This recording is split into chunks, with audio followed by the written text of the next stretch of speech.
Salary తక్కువ ఉన్నప్పుడు దాచుకుందాం అనుకుంటాం. కానీ శాలరీ పెంచగానే ఎక్స్‌పెన్సెస్ ఎందుకు డబుల్ అయిపోతాయి? This is a psychological trap that keeps the middle class always middle class. చూడు భయ్యా, స్టార్టింగ్‌లో 30,000 శాలరీ ఉన్నప్పుడు నార్మల్‌గా బ్రతికేస్తాం. కానీ ఇంక్రిమెంట్ వచ్చి స్విచ్ అయ్యి 60,000 రాగానే ఏం చేస్తాం?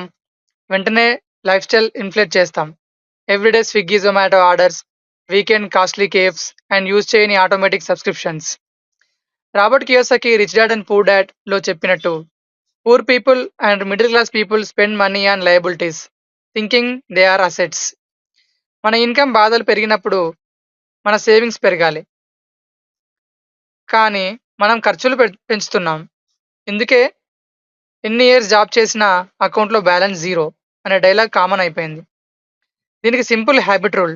ప్రతి నెల ఇంక్రిమెంట్ వచ్చిన వెంటనే ఆ ఎక్స్‌ట్రా అమౌంట్‌లో 50% డైరెక్ట్‌గా టచ్ చేయకుండా ఎస్ఐపి ఆర్ మ్యూచువల్ ఫండ్స్‌లోకి డైరెక్ట్‌గా చేసేసేయండి.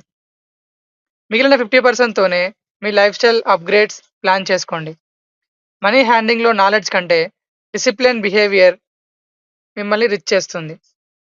ఈ మంత్ సాలరీ రాగానే ఏం కొంటున్నారో పక్కన పెట్టి ముందు ఎక్కడ ఇన్వెస్ట్ చేస్తున్నారో ఆలోచించండి.